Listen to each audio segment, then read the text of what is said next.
จะมีไผ่มาปลอมอาจจะเป็นอย่างปลอมแปลงมากะทะลิออกมาเป็นเงาะป่าเพราะว่าหันเงาะป่าเป็นผู้ที่มีรูปร่างหน้าตาอัปลักษณ์แต่อันนี้ยังมีรูปร่างหน้าตาสวยสดงดงามผิวพรรณวรรณะเปล่งใสบ่ใครเชื่อเมื่อบ่เชื่อเจ้าพระโพธิสัตว์เจ้าเฮาก็บอกว่าบ่เป็นหยังท่านทั้งหลายบ่เชื่อก็มี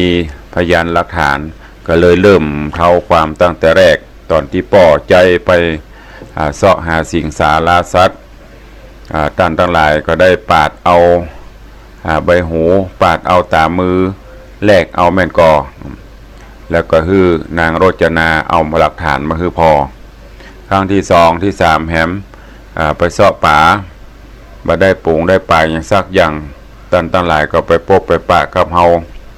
ก็เอาตัดเอาจิกหูดังแลกเอาป่าแม่นกอแล้วก็คือรจนาเอาหลักฐานมาคือปอจนต่างๆนานาเหล่านี้จนเคยตั้งหกยอมรับว่านี่คือเป็นเคยล่าแต่เมื่อป่อพญาสามนหูอย่างอีกก็เลยสั่งทำโตดทำตาเคยถึง6 คนแล้วก็ยกยอปอปั้นเอาสุวรรณหอยสังหรือเงาะป่าเนี่ยขึ้นเป็นพญาเจ้าเมืองแตนสุวรรณหอยสังก็มาลำลึกถึงผู้มีพระคุณ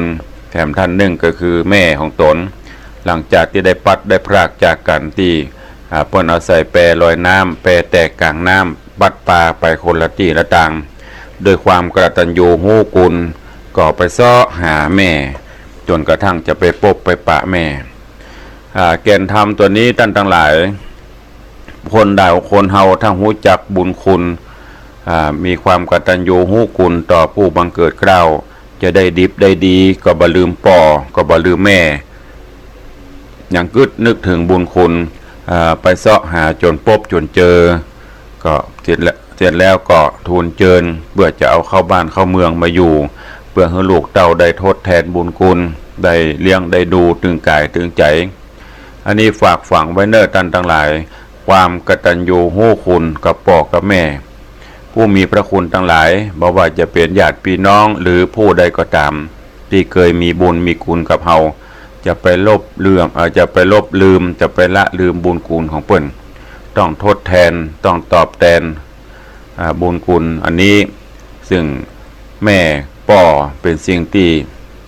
เป็นพระพรหมของลูกเป็นบุคคลที่ควรที่จะกราบไหว้สักการะบูชาไว้เหนือเกล้าเหนือหัวถ้าบ่มีป่อบ่มีแม่เฮาก็บ่ได้เกิดเป็นคนจะไปให้เปิ้นโคลนนิ่งออกมาเป็นอย่างบัดเดียวนี้ก็บ่ได้ก็ต้องมีป่อมีแม่ป่อแม่บ่มีเฮาเปิ้นอยู่ได้แต่เฮาบ่มีป่อบ่มีแม่นั่นมันมีเฮาได้ฉะนั้นขอฝากฝังไว้เนอะจะได้เทศนาให้ท่านทั้งหลายได้รับฟังขอเจริญพรทุกท่านได้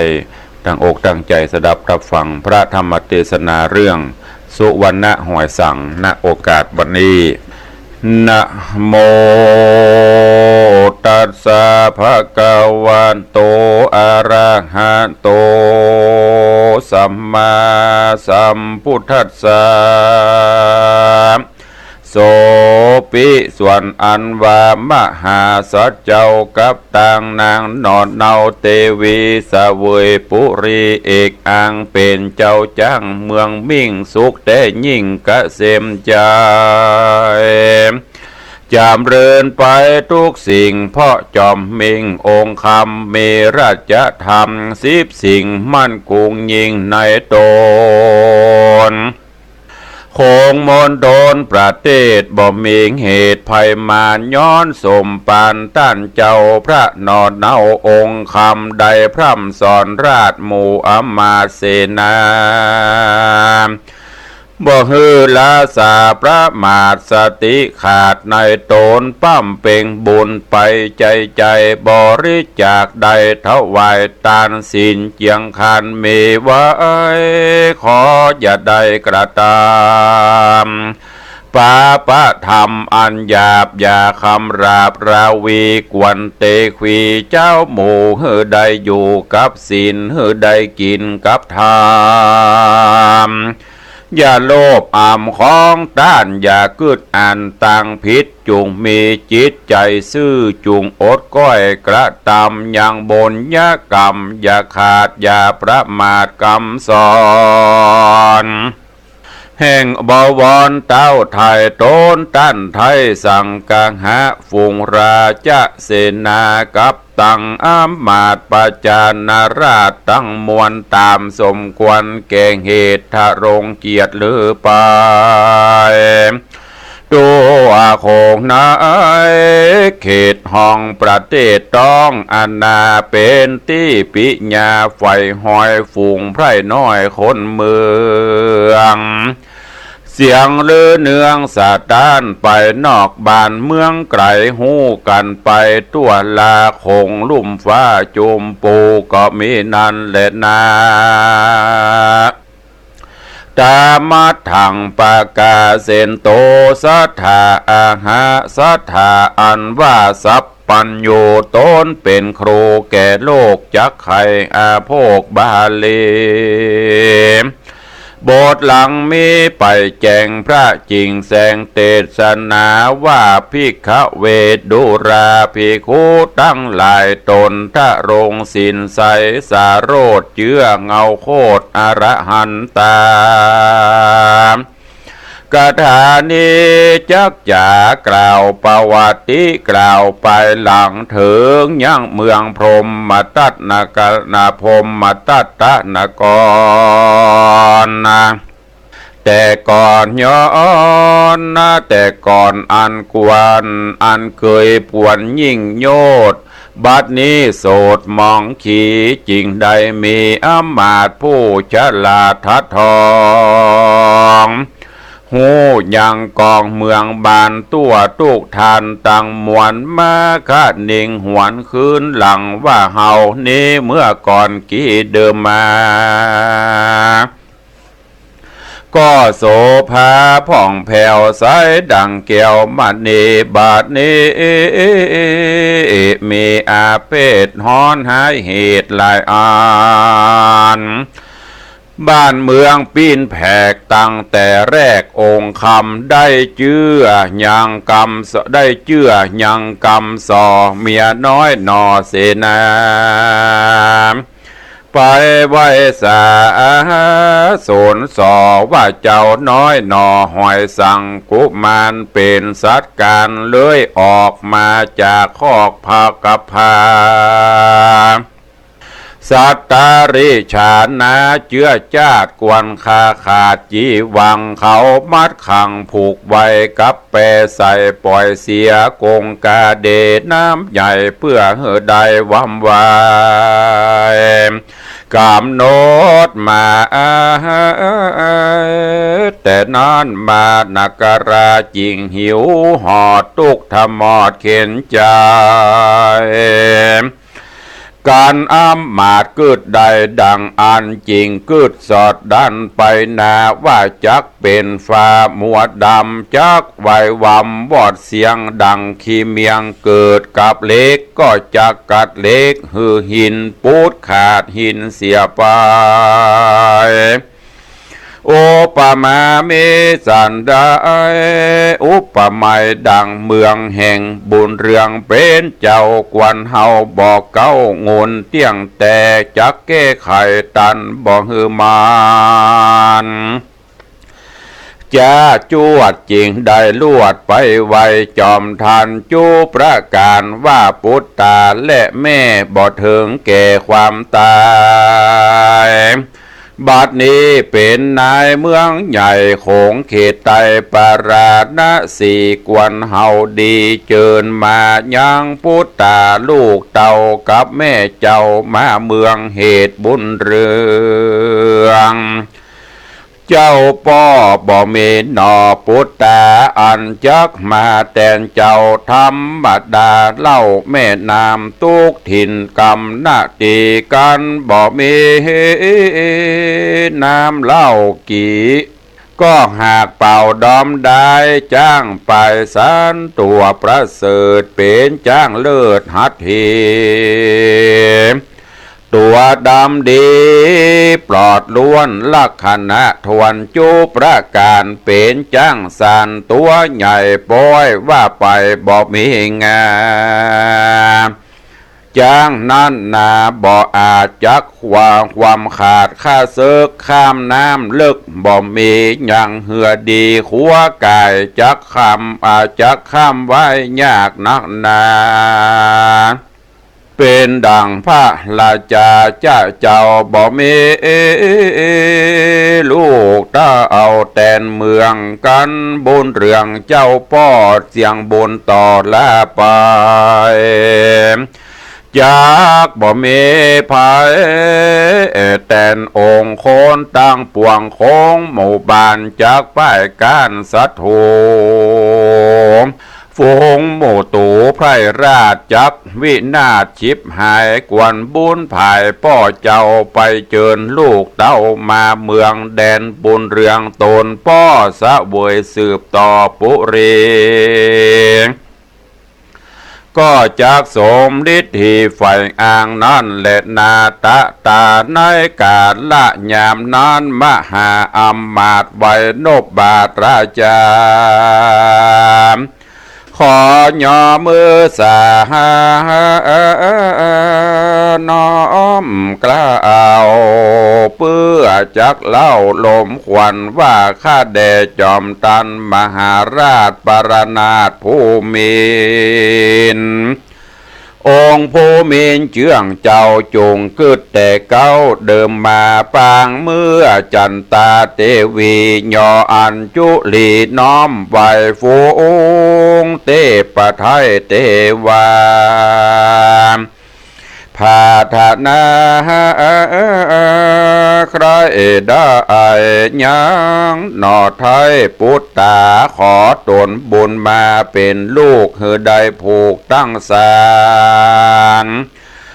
มีประมาณเพียงตาเจิญพรามมาประกอบพิธีจอบเจิงกุลพระตนบุญนเรศหือตั้งเจตอธิษฐา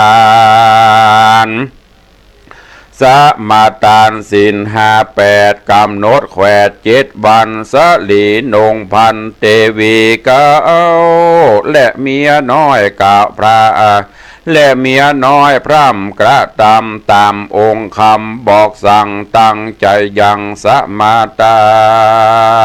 นสินจังขานบอกแก้วไปหลังเล่าขึ้นมาเมียเก้ามีกำฝันนิมิตหันประหลาดตาวันปาดหน้าผาพัดเกี่ยวขวา3 รอบเป็นวงขอบสิเนโรดวงโตดวงใหญ่โตบ่อน้อยแล้วกลับป้อยลงมาบนอุราอกแม่ไทยแม่เจ้าใดตกใจห้องเสียงใสลั่นกองในห้องต้องห่อใจพระจั่วจอมบงไปพอเรียกปู่หมอโหราฮือมาตวายดูเล่าโหราเท่าไข่ขานว่านางนงครานจักได้ปุตตามีปุญญาลำเลิศจักมาบังเกิดในคันแม่เจ้ากวนเสด็จไปบอกกล่าวเจิญมาอยู่กับราชาที่นี่หากเปิงกวนเตดแลตัดสาสุตว่าเมื่อพญาพรหมตัดมหากษัตริย์ผู้เงาได้ฟังคำบอกเล่าอำมาตย์มาอภิวาทวันตาอาติตาแต่เก้าตนองค์เจ้าตีเกือตีกรององค์เจ้าเกิดท้องถึงย่างก่อนเก่าจริงบังเกิดเล่าสิเนหาฮักบุตตาลูกเต่ากับเทวีเจ้านักนาบ่อาจสามารถห้ามมานาตนได้ร้องร่ำให้โศกา มีน้ำตาทางย้อยหมองต่ำก้อยหอระไทยห้องเอิ้นไปเฝ้าฟังออกปากสั่งเจียนจากับมหาอำมาตย์วัดดูราต้านอำมาตย์กรรมโอกาสฮือเฮาไปเฮาหันยังกรรมต้านเล่าหากติเล่ากวนไปเจิญสายจะลูกตาเอากับนอนเนาเตวีจากปุริเตตองต้องเตดเข้ามาสู่เขตตานีแขวงปุรีเฮานี้อยู่ที่นี่ตัวเฮาแต่แลส่วนมหาสัจเจ้าอำมาตย์จริงโอกาสทูลสาว่าข้าแด่มหาราชเจ้าได้โปรดเกล้าคุณนาขอพระญาธิราชได้อนุญาตโปร่งปันยังภาระอันสำคัญเพื่อแทนจอมตันพ่อเจ้าเพื่อจะเข้าปุรีต้องเตดไปเจิญจอมเกตบุญเมองค์สาลีลูกเต่ากับแม่เจ้าเทวีขึ้นสู่ปุรีเมืองเก่าขาน้อยเล่าไวสาขาแดมะพระราชเจ้ากัวลูกเต้าเมียแปลงจักระแหวงลวงล่อเอาน้อยหนอมาตาดังก่อนมาล่วงแล้วขอปิ่นแก้วลาจาฮือเสนาไปหับมาอยู่กับองค์คำไปหลังจำจองโตดบ่ได้โพดคุณนาผู้ข้ามากึดฮอดกัวจอมยอดเทวีกับบุญมีเจ้าตั้งสองจักเก่ากองกรรมเก่าไปหลังเล่าเดิมอ่อนกันผู้ทอนป้อเจ้าเสด็จต้องเต่านำปนโยธาตนจ้างมาพุงไพฟ้าตั้งมวลไปหาบตนลูกเต่ากับแม่เจ้าเทวีมาสู่ธานีเมืองเก่าจักวันเล่าดีนาเหตุลูกกำพระกับป้อเป็นเชื้อนอใส่ใจอาจแก้ไขกันง่ายอาจเบี่ยงบายหากันสลีนงวันเทวีกับบุญมีเต้าไทยจะพูดใดกันดีหากจากเมน้ำหนักมันกุงนักนำนาอาจจักป่าหนาวนองหนาวเอาใจเต้าตั้งสองกับเถิงทองเมืองเก่าผู้ขาเล่าไว้สาป้อพญาเป็นเจ้าเป็นเก้าเงาโยธาไปเจิญข้าตั้งสองเจ้าเฮือเสด็จเข้ามาเมืองก็หากสมเปิงดีแต่เล่นนาตาในกาละยามนั้นส่วนอันว่าพญาอันเสนาอำมาตย์หากมาอภิวาทไว้สาจริงมีอาจญาแจ้งบอกเฮือเต้าออกเสนาอำมาตย์มาสันนิบาตจุ่มหนุ่มมาประชุมลงราชแก้วปะแล้วประกาศองค์การว่าดูราเสนาหาอำมาตย์ตั้งหมู่ราชปุโรหิตอันมานิดนั่งพร้อมมาอยู่ดอมศูนย์กะสุมกันก็เป็นอันพร้อมนาเฮาขอปรึกษาหมู่เจ้าถึงลูกเต่าเมียแปงอันแตกแห่งจากขาเหมือนดังพาปุดไปอยู่โหนกาเมืองอื่นบัดนี้มีหน้าจื้นดำบาน องค์กุมารและแม่เจ้าอยู่เตียงเต้าตีขาสะวยปราศีปลานะสีคงเขตเฮาใครเกียรติหื้อตัวพอใจดำมัวมืดเศร้าได้มัดลูกเต่าและเทวีไหลนาทีล่องน้ำบุญมากรรมสองรามบาดนี้ตัวเฮามากึดควายถึงหนอไทยองค์คำด้วยมีกรรมปิญาสิเนหาลูกเต้ากับแม่เจ้าเทวีจริงใครจริงใครมีใจไปตัวตามไต่ขึ้นมาสู่รัฐาเฮานี้เพราะเทวีเมียน้อยก็ซ้ำป้อยว่าบ่มีลูกเต้าฝูงต้านเล่าทุกคนหันสมควรกับข้าหรือจัดว่าสันใดขอจุงไข่ฮือเฮาฟังทลา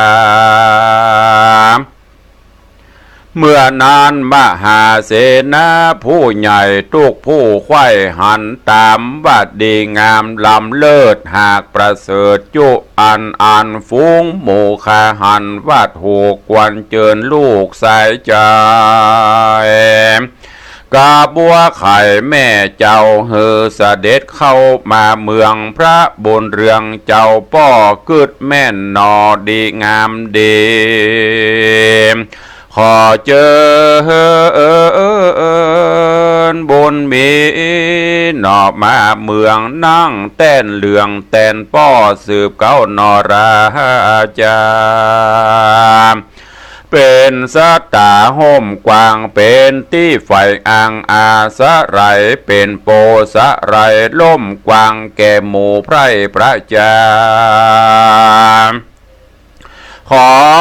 มหาราชเจ้าไปเจิญนอดเนาหอยสั่งกับตังจันตาเทวีเจ้าฮือเข้ามาเมืองแดเตโสปิราชาเมื่อนานพระญาเจ้าปุรีจริงจักมีอาจญาฮืออำมาตย์มนทีเอานันตะเพรีกองใจฮือไปตีเป่าแจงไขข่าวลาจาจักเอาโยธาไต่เต้าไปเจิญลูกเต่าพุทธากับจาญาเมียเก้ากับเข้าสู่มาเมืองแล้วพระบนเรืองเฮอแต่งห่างผู้หมู่พวกจ้างธนูศิลโยธาเตียวตีนรถลาดมาเกี่ยวอาจอาชาฝูงพระจางแห่งห้องโค้งเขตต้องปันนาฮือเข้ามาจุดาวจักไปเจิญเต้าแม่เมืองเต้านางเมืองแม่จากเต้าแต่ปลานะเสจงแต่งดาดีแต่งไว้ตั้งดอกไม้เงินคำผ้าต่อตามมุกมาดอันเป็นราชปัณณการจากถวายเจียงคานปอจะเอากับลูกเต่าและเทวีเมืองปาราณสีเตตองแล้วฮือแต่งยองหมู่จ้างเตื่อมตามข้างตามสาย16,000 ลายมีมากจ้างเกี่ยวหากตัวดีประมาณมีได้มอกทาน6 ศอกเมืองโบนาจ้างมงค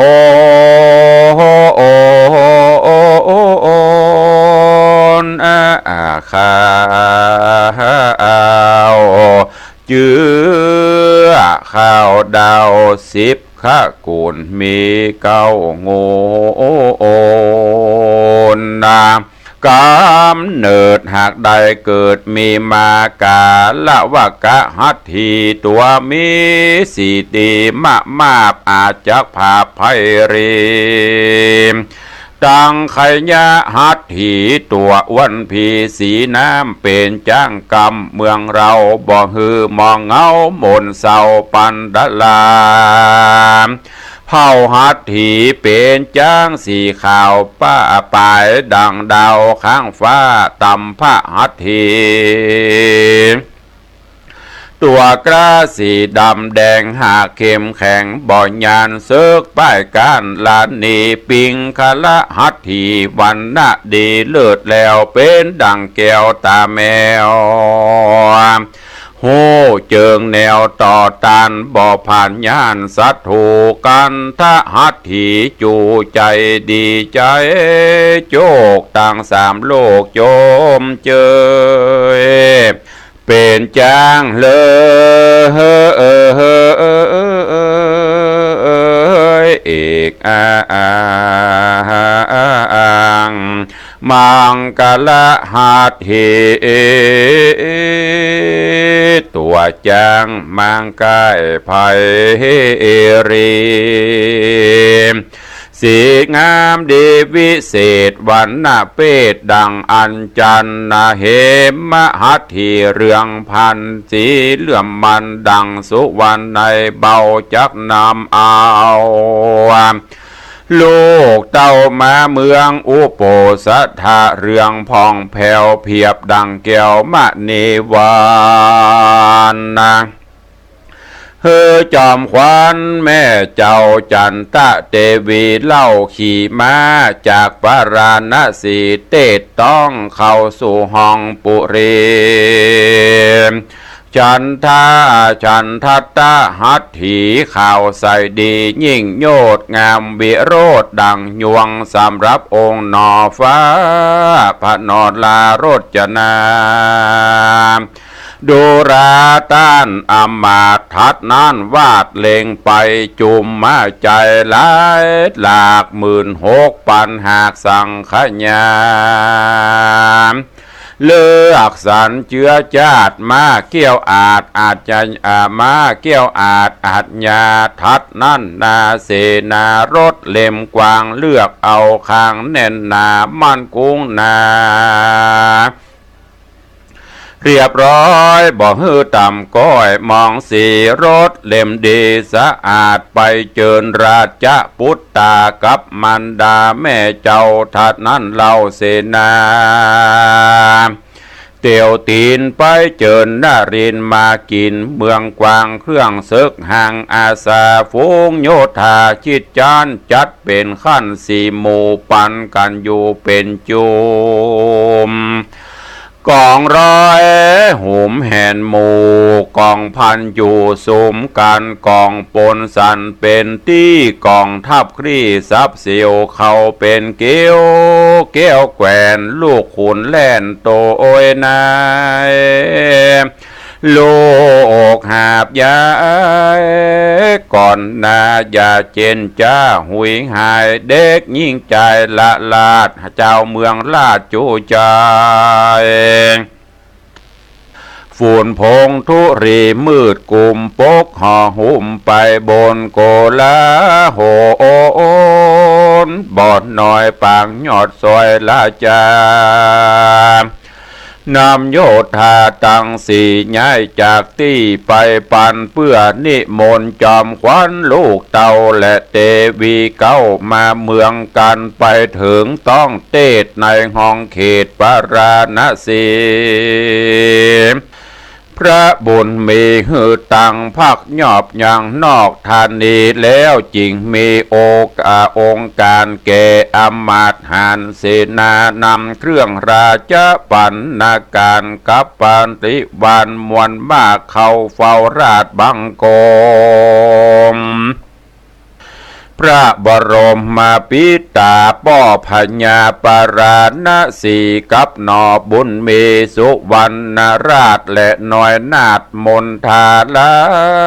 จะมันดาแม่เจ้าเสนาเขาถวายฝากอันเต้าหากราไทยนำมากับตังราชสารถวายผู้บานผ่านเผาองค์เจียงเจ้าปราณสีก็มีวันนั้นแหละนะ เมื่อนั้นพระญาปาราชณสีจริงไขวัตีถามว่าดูราตันอำมาตย์กิจน้อยราชมีสันใดอำมาตย์ไขตอบถอยว่าข้าแด่ยอดซอยบุญเมเจ้าปุรีแห่งข้าทุกทวนนาใจหือมาไว้ตนพญาป้อเจ้าโตโหนเป็นเก้าปารามเพื่อนำปานาการมาฝากน้อมกล่าวหากยอถวายเพราะป้อนายล่ำปึงหายังพุทธาลูกเต่าองค์นอสุวรรณกับจอมตันแม่เจ้าเดวีเก้าเดิมตีกับมเหสีลูกแก้วจริงสั่งแล้วหือมานบไว้สายังป้อเจ้าเพื่อขอ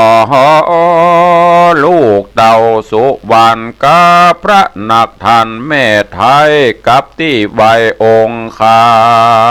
มไปปกงามไพร่ฟ้าเมือง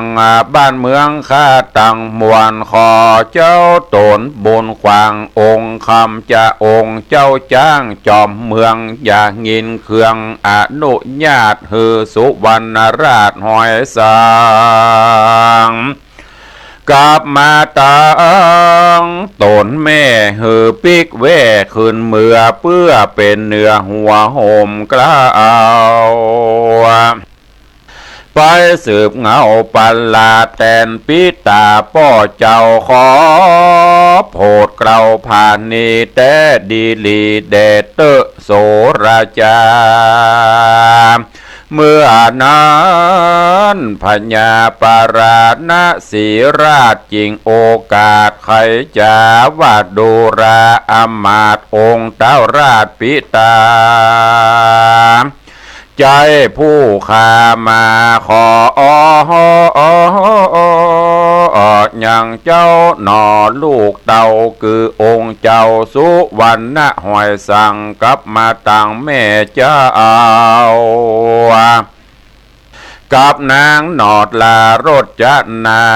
จะลาเฮาบ่อนุญาตเหตุเพราะราชปิตาแห่งต้านนั้นนาใจโหดยะกระโคดบอกกลัวขามมักจากความกรับกรอกใจเต้าออกอาธรรมแสงครับจำใส่โตดโดยคิวโคดมัวดามว่าสององค์คำมางืดมากกาลีว่าสององค์คำคืดมากกาลีหากบ้านเมืองมีกำเครื่องบ่อแล้วลูกแก้วเมียแปงดังเฮาแยงล้ำปิดอันบ่พิษแต่งมาขอ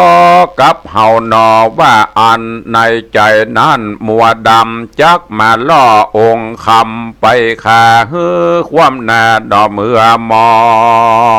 นหากเบิงมีเต้แหลดนาเมื่อนานมหาอามาตย์อภิวาททูลสารว่าข้าแด่พระผู้บานเจืองเจ้าแต่เมื่อกาหัวตีพระบดีพระ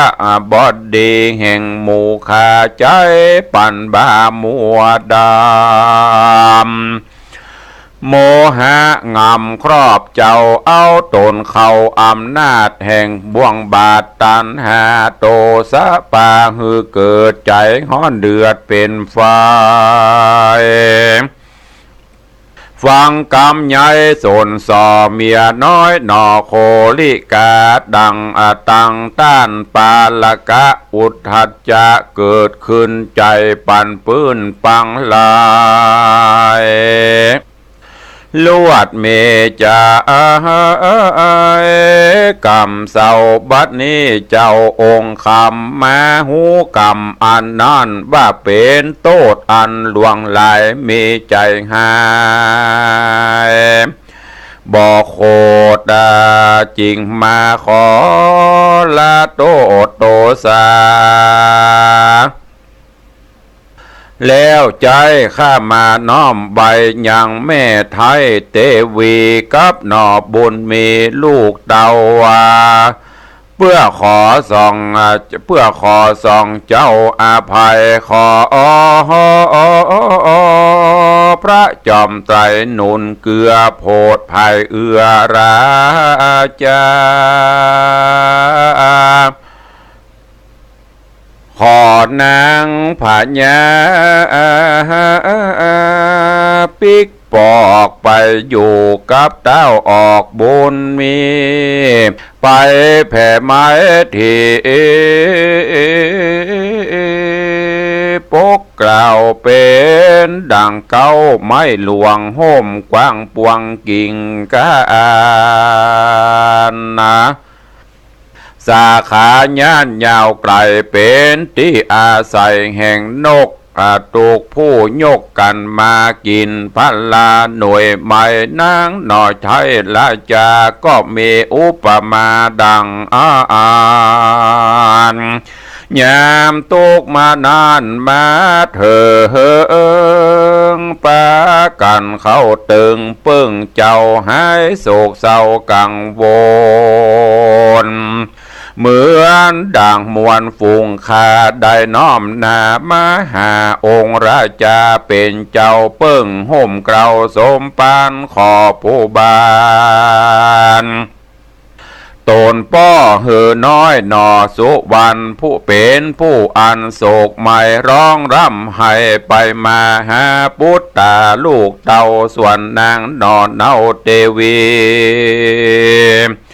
เป็นผู้มีใจแตกฮ้อนร้ายแรกไฟลนกันเท้าตนป้อเจ้าบ่หันลูกเต่าลาจากับพญากิ่งแก้วกอดเตี้ยงแล้วจักตา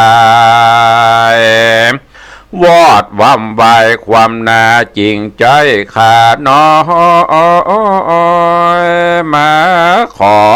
ยังหนอพูดทางกุลเจ้า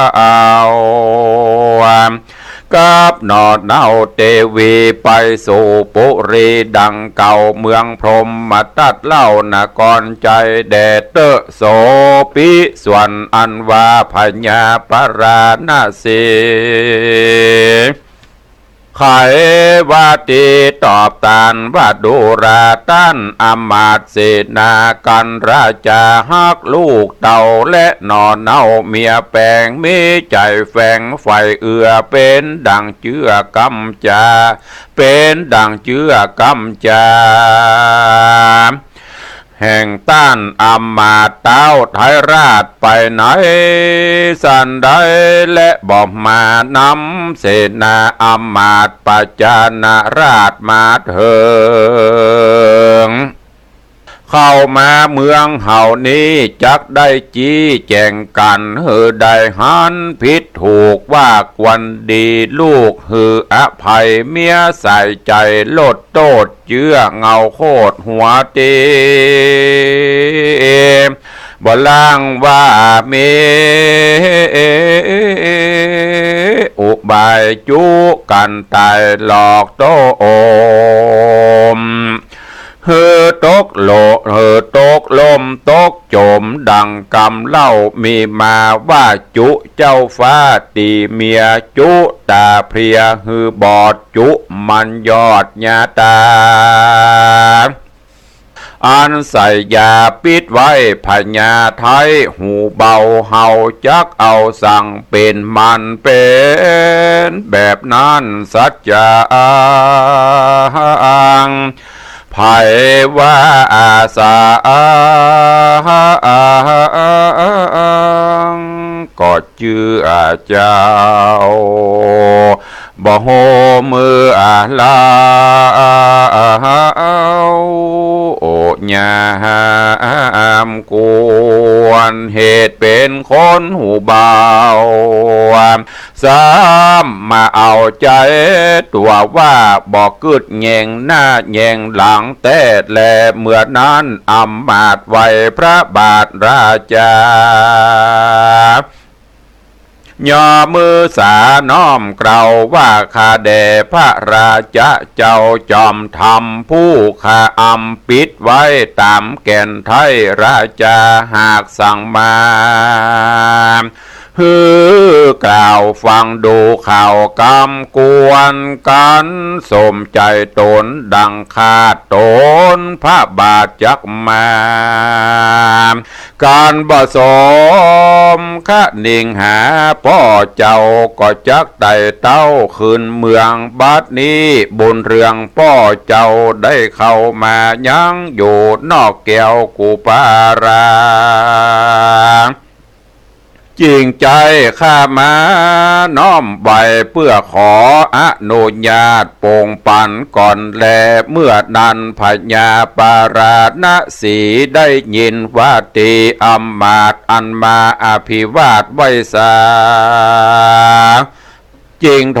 มานาสังเวทนักหนาในปิตาเจ้าอันป่องคาปุตตากับมันดาหนอไทยกำแต่งไว้ไปหลังมาตัวตันตอบเจ้าอันตัวเฮา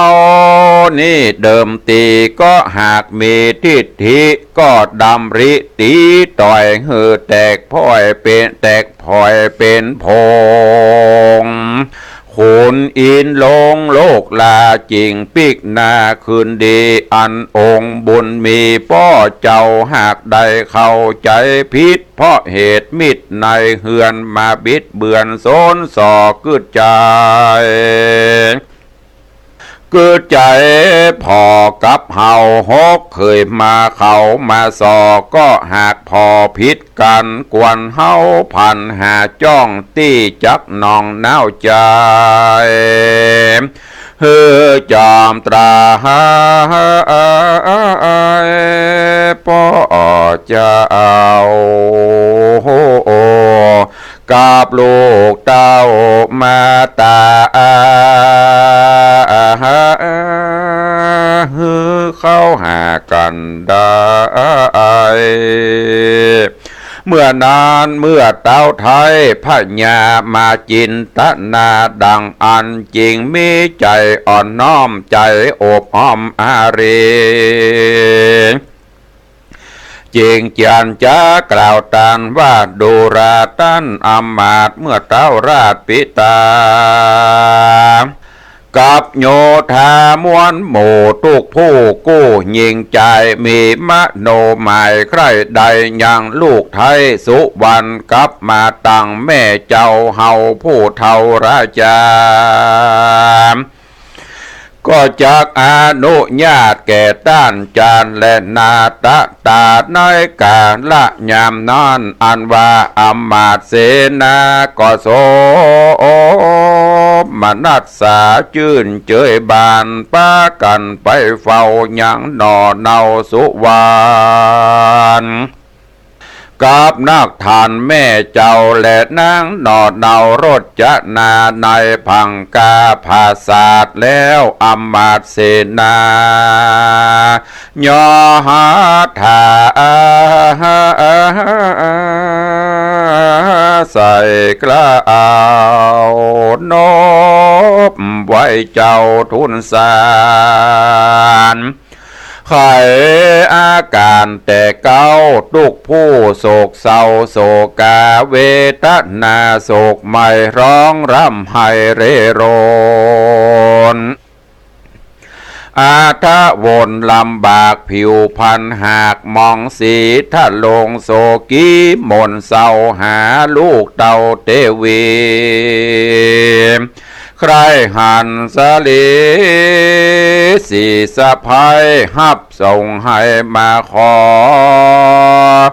อสุมานแม่จะเอาขอนอดเนาอภัยแล้วขึ้นไปสู่ห้องกราบสู่ต้องปุรีกับผ่านสลีสีสะไพขอจุงใดเมตตาอินดูคุณนาเจ้าป้อเฮือสืบต่อยืนยาวร้อยสาวขวบเข่าบาทนี้ ป้อเจ้าหูโตดจริงมาขอโพดอภัยความผิดใดล่วงแล้วขอหนอแก้วมาตาจงคนนะภายแผ่ยกหือแก่ราชาบัดนี้ผู้ขานำเครื่องงาปันนาการลาจะทุนสลาจะทุนสารน้อมเกลากับแม่เจ้าเตวีขอผ่านนี้โพดกล่าวปิกคืนเมืองกาบเมืองเก่าเพื่อสืบเผ่าวงศาแดเตอมหาสัตโตปิส่วนอันว่ามหาสัตเจ้าองค์นอดเนาสุวรรณถามด่วนปันเร่งหาวว่าป้อตาปิตาเป็นสันได้จะบอกข้าอย่าเหินจ้าเร็วไวเขาจะไขน้อมเกลาว่าข้าแด่บาดเจ้าองค์คำพระจอมธรรมป้อเจ้าทุกโศกเศร้านำนาพาธนาใครหันยังจอมขวัญที่ราชกับนางนาฏมาตากันราชาป้อไทยหากบ่ได้สมหวังอาจถึงยังชีวิตขอบพิษผ่านเนกรรมบ่ดีเป็นโทษอันใดโสดมีมาขอคุณนาภายโพดอโหสิโทษตั้งมวลขอนิมนต์พระบาทกับพระราชมาตากับราชภัยลาจะสัพภัยจุงจักใดคืนเมืองพร้อมมาตัดเรื่องโคงเขตเดรามต่างสุดว่าเมื่อนานสุวรรณหอยสั่งเจืองจานได้ยินเขาหมุนนั้นมาจากยางเหตุตุกเหตุแห่งปิตุเรศลาจานอโปธาล่ำเปิงขนิงเติงหาเจ้าปออันใดก่อกำเนิดเกิดมาเฮือบางเกิดตนมากำเวลาปุพจาตมาตาการฆ่าตัวกันฮือกลับหันเป็นบาปใดขนาบจำเนเป็นกรรมบอดีบาปซะเอาอันตัวเฮากับแม่กระทำไว้แต่ไปหลังหากมาตันตอบสายเฮือได้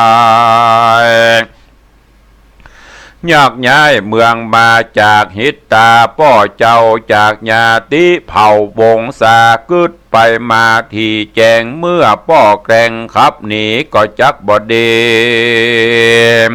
ถึงขนาดใดเครื่องราชอินตาปาตุกาเกือกแก้วดาบเลิศแล้วกันใจอาตาหาตัวใสกว่าเก่าตั้งตอนเนาเตวีกินปุรีเมืองเตดในโค้งเขตปาราบัดนี้นะผ่องแผ้วนาบุญแล้วมาตันบอกวันหันพิษเป็นชอบการประกอบอกุศลผูกมัดตนกับบาปกวนขนาบมันนีกันองค์บุญมีเจ้าป้อบ่มีภายนอจักเหมือนพระราศีเตือนสั่งไว้แต่ก่อนใดดีลีสมควรดีตอบสายถึงโตนป้อร้อยหัวไล่หัวตีบัดนี้มีญาณหูควรเฮาผู้ปุตตาอภัยโตราเฮ้อป้อเมื่อน้อยหนอกุมารมีใจบานดังอีจริงกล่าวจี้ใครจะ ว่าดูราอามาตเฮาจักญาตราไปมาจอมไตรป้อเจ้าพระนอดเนาปิตาในกาละบัดนี้แลที่นั่นอามาตจริงนบบาทปาตาขออาราธนาจากับแม่ไทยมาตากับราชเทวีน้อยเจ้าขอโพดเล่าพระจาเป็นนาวาเล่มกวางนำข้ามตาตั้งสากรถึงสะโมสรวิเศษดับทุกเหตุภัยมารส่วนเจ้ากุมารนอเนาน้อมไว้เจ้าอำลายังพญาสามันตราชกับนางนาฏมนทาสัมปัตตาเมืองนี้ข้าลูกนี้มอบถวายป้อนนายดังเก่าแล้วอำลาออกจากเมืองปาราณสีก็เมวานนั้นและนาอาถาในกาละยามนันพระราชบุตรตากับพญาต้นใหญ่ตั้งหมู่ไพรเสนาปริวาราหลายหลากเสด็จออกจากหอใจออกเวียงไปตอนฮับที่ประทับองค์คำแล้วเสด็จนำมาสู่ในที่อยู่พังกาพระราชาใจจื่นปีติตื่นเจยบานไวเจียงคานสามันตราชกับนางนาฏมนทาแล้วมีว่าจาตานต่อพระนอน้อยจันตะเทวีและองค์สาลีสีสะพ้ายแห่งองค์ตองเมื่อเจ้ามองหันลูกใจเต้าผูกสิเนเมื่อหันเมียใจตื่นปีติจื่นไปในน้ำตาลาทางย้อยแล้วองค์ยอดซอยลาจะเข้าไปหาลูกเต้ากับแม่เจ้าเทวีทันลงโศกีบอดแล้วพระปิ่นเกลร่ำวิงบอนกับผู้ทอนลูกเต่ากับนอนเนาเทวีขอพานิ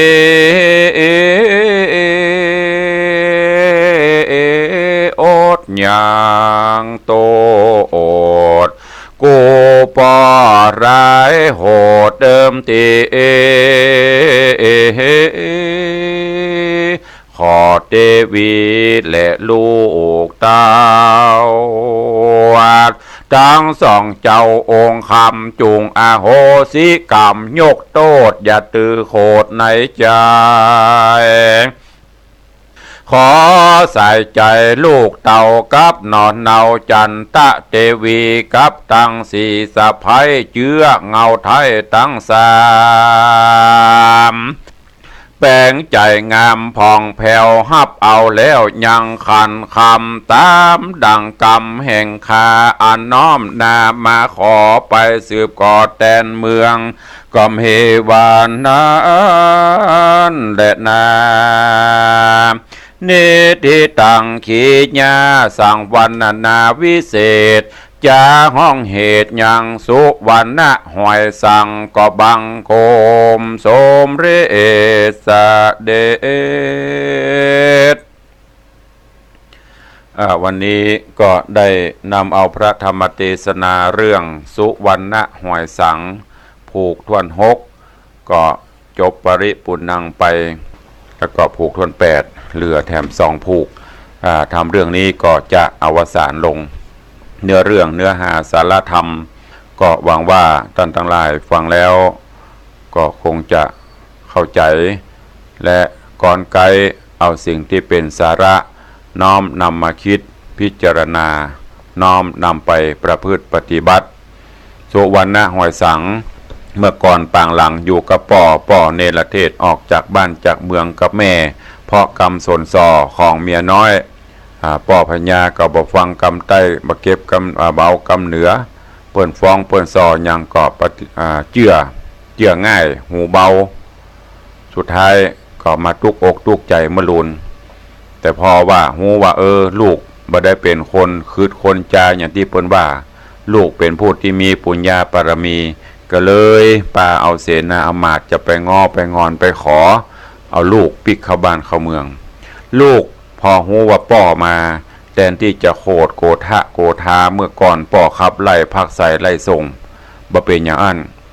ซ้ำหายกับใจจื่นใจบานใจดีนึกว่าที่ผ่านมานั่นมันเป็นบาปมันเป็นกรรมของเฮาในอดีตชาติปางก่อน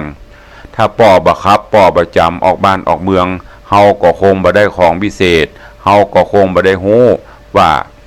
การปกครองบ้านเมืองมันเป็นจะได้ง่ายๆถ้าภาษาบ้านเฮาบ่เดียวอย่างที่เปิ้นบ้านน่ะกรรมที่เปิ้นประมาทดูแควนเท่านั้นจะไปโคดไปเกียดคือเก็บเอากรรมหมู่นั่นมาเป็นอุทาหรณ์สอนใจทำเป็นกำลังใจเพราะเฮาว่าเอาวิกฤตให้มันเป็นโอกาสภัยศพประมาทดูแควนเฮาก็จ้างเขาพยายามสร้างเอาปมที่เปิ้นบ่าปมด้วยเฮาให้มันเป็นปมเด่นขึ้นมาติกนั่นก็คือมีความมานะขยันหมั่นเพียรเร่งรีบประกอบกิจในสิ่งที่ดีที่งามสร้างสะสมคุณงามความดีไว้วันหนึ่งเฮาก็จะประสบความสำเร็จเหมือนอย่างตุเจ้าพนายหรือลูกศิษย์ลูกหาปัจจุบันนี้เมื่อก่อนอยู่กับครูบาอาจารย์เปิ้นด่าเปิ้นสอนเปิ้นแนะนำพร่ำสอนเฮาอาจจะโคตรจะเกลียดแต่มาบัดนี้เฮาท่านทั้งหลายอาตมาภาพเชื่อแน่ว่าท่านทั้งหลายคงจะหวนรำลึกถึงเมื่อก่อนเกิดฮอดครูหรือถ้าเป็นพี่น้อยพี่นานครูบาอาจารย์ก็อาจจะนึกถึงบุญคุณครูบาอาจารย์เมื่อก่อนอยู่ตัวหลวงปู่เมื่อก่อนอยู่ตัวหลวงป่อเปิ้นดุเปิ้นด่าเปิ้นตบเปิ้นเคียนเปิ้นตีถ้าเฮาบ่ปฏิบัติหรือว่าเฮาบ่คิดเอาคำสั่งคำสอนเปิ้นมาปฏิบัติบัดนี้ก็คงบ่มีอย่างอีที่เฮาได้อยู่สุขสบายล้วนแล้วแต่ส่วนมากเฮาได้เอาคำสอนคำที่เปิ้นจมเปิ้นเดือดเปิ้นบอกเฮานั่นน่ะแม้แต่อาตมาก็เหมือนกันณเวลานี้ก็ทำให้เฮามองย้อนหลังไปเมื่อ30 ปีเมื่อครูบาอาจารย์เปิ้นได้แนะนำพร่ำสอนบางเตื้อเฮาก็อาจจะโคตรจะเกลียดไปสุวรรณหอยสังก็เช่นเดียวกันนึกว่าเป็นกรรมสุดท้ายที่ป่อได้ขับจำออกมาเฮามีความมุมานะด้วยบุญด้วยกุศลที่เขาได้สร้างไว้สุดท้ายมาเปิ้นก็ได้ดิบได้ดีเมื่อป่อมาเปิ้นก็บ่โคตรบ่เกลียดจะได้ก็ป่ออย่างกรรมเปิ้นว่าหมูก็ป่อเฮาหมาก็ป่อเฮาถ้าป่อล้มหายตายจากแม่พลัดพรากจากไปจะไปเสาะหาที่ไหนไผเล่าจะเหมือนป่อไผเล่าจะเหมือนแม่ไผจะมีความฮักความเอื้ออาทรเฮาเหมือนกับป่อกับแม่ข้อฝากฝังไว้โดยเฉพาะลูกหลานเนอะเยาวชนคนหนุ่มกำปัจจุบันนี้สิ่งเหล่านี้นับวันนับจะเหินห่างจากลูกจากเต้าไปคือง่ายๆลูกเต้าบ่ค่อยฮู้จักบุญจักคุณของป่อของแม่บ่ฮู้จักบุญคุณครูบาอาจารย์พ่ออุ้ยแม่ป้าผู้มีพระคุณบางเตื้อจิตใจของเปิ้นนั้นบ่ได้มีอคติหยังแต่ว่าแนะนำพร่ำสอนให้ลูกเต้าได้มีเป็นคนดีมีอนาคตไปหน้าบางครั้งกรรมที่ออกไปนั่นเป็นกรรมที่บ่ได้ออกจากใจจริงแต่ว่า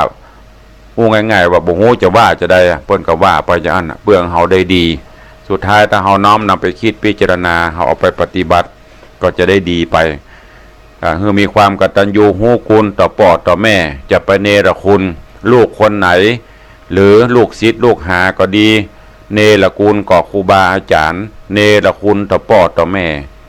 อาตมาพนันได้เลยว่าล้านทั้งล้านบ่มีความเจริญหิก็บ่มากาก็บ่ขึ้นเพราะอย่างเพราะขนาดพ่อแม่ครูบาอาจารย์เขายังลืมได้นับภาษาอย่างเล่าคนอื่นเขาจะลืมบ่ได้เมื่อลืมบ่ได้ก็บ่ฮู้ว่ากิเลสตัณหา108,900เข้าครอบงำจิตใจก็ทำให้มืดบอดไปอันนี้ฝากฝังไว้เนอะวันนี้ขอความสุขสวัสดีจงบังเกิดมีกับญาติโยมศรัทธาท่านสาธุชนทั้งหลายขอคุณพระธิรัตนเกี้ยวเจ้าทั้ง3ประการปกปักรักษา ท่านทั้งหลายอยู่เย็นเป็นสุขประกอบด้วยอายุวันนะสุขะพละเหมือนกันจูตนจูองค์จูผู้จูคนอายุวันโนสุขังปะลัง